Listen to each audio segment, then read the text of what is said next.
रूस जंग रोकने को तैयार नहीं है और यूक्रेन हार मानने को तैयार नहीं है।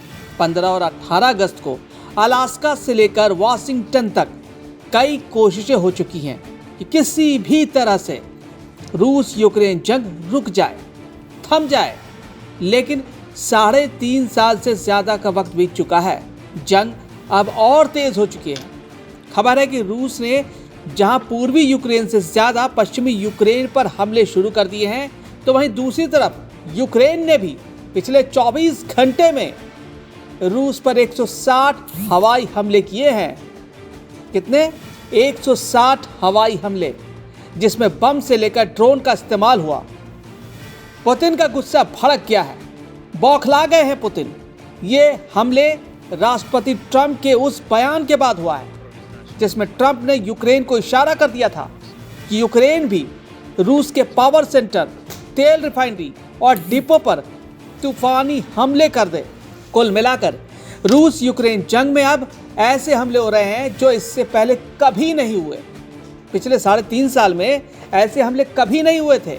60 घंटे पहले रूस ने यूक्रेन पर अगस्त महीने का सबसे बड़ा हवाई हमला किया था, जिसमें 570 ड्रोन और 40 मिसाइलें इस्तेमाल हुए थी। 41 मिसाइलों में से रूस ने 33 क्रूज मिसाइलों से हमले किए थे। इसके अलावा रूस ने पहली बार यूक्रेन में मौजूद अमेरिका की एक इलेक्ट्रॉनिक कंपनी को भी क्रूज मिसाइलों के हमले में उड़ा दिया। ऐसी खूनी जंग के बीच एक बार फिर से जेलेंस्की ने पुतिन को चैलेंज करते हुए 2-2 कह दिया है कि अगर पुतिन ये समझ रहे हैं कि यूक्रेन अपनी ज़मीन गिफ्ट में रूस को दे देगा, तो ये रूस की सबसे बड़ी गलतफहमी होगी। यूक्रेन अपनी ज़मीन का 1 इंच भी ज़मीन का टुकड़ा रूस को नहीं देगा। हम आपको दिखा रहे हैं कि यूक्रेन के वो गुप्त हथियार रूस के लिए कयामत बनते जा रहे हैं। लगभग 1280 दिन की जंग में यूक्रेन अब तक $360 बिलियन के हथियार अमेरिका, नेटो और यूरोपीय देशों से ले चुका है। दावा किया जा रहा है कि रूस से जंग के लिए यूक्रेन ने 41 देशों से अरबों डॉलर के हथियार लिए हैं। इस बीच खबर यह भी आ रही है कि जेलेंस्की को अमेरिका और नेटो से ऐसे गुप्त हथियार मिले हैं जिनसे रूस के एयर डिफेंस सिस्टम को गंभीर नुकसान हो रहा है, तबाही आ रही है उसके एयर डिफेंस सिस्टम को। आप जेलेंस्की के जंगी तेवरों का इसी से अंदाजा लगा सकते हैं कि जेलेंस्की ने अमेरिका से अनुमति मांगी है कि वो रूस में कम से कम 3 से 4 हजार किलोमीटर अंदर घुसकर हमला करना चाहते हैं।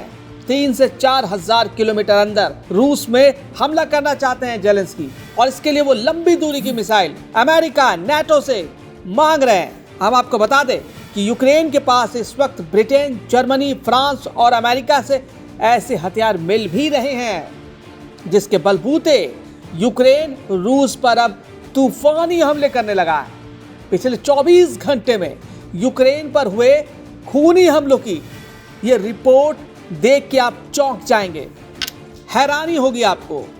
रूस पर यूक्रेन के ताजा हवाई हमले से साबित हो गया है कि जेलेंस्की अब किसी भी कीमत पर जंग नहीं रोकना चाहते हैं। पुतिन छोड़िए, जेलेंस्की भी नहीं चाहते कि ये जंग रुके, आर पार हो जाए। ऐसा लगता है कि 18 अगस्त को अमेरिका के वाशिंगटन में ट्रंप के साथ मीटिंग और 7 यूरोपीय देशों के लीडर्स के साथ हुई मीटिंग के बाद जेलेंस्की को ये ग्रीन सिग्नल मिल गया है कि यूक्रेन भी रूस की तरह हमले तेज करे।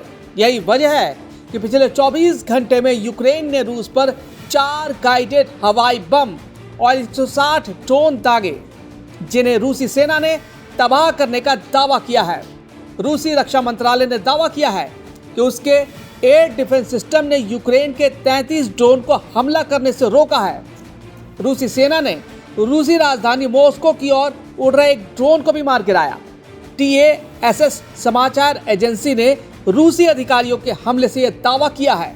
यूक्रेन के ड्रोन हमले के कारण मध्य रूस के कई हवाई अड्डों से उड़ानों को अस्थायी तौर पर रोक दिया गया है। मॉस्को से समय अनुसार सुबह 9:30 बजे से दोपहर 12 बजे के बीच 13 यूक्रेनी मानव रहित ड्रोन को मार गिराया, जिनमें से 12 ब्रास्क क्षेत्र में और एक कलुगा क्षेत्र में हमला करने के लिए भेजे गए थे।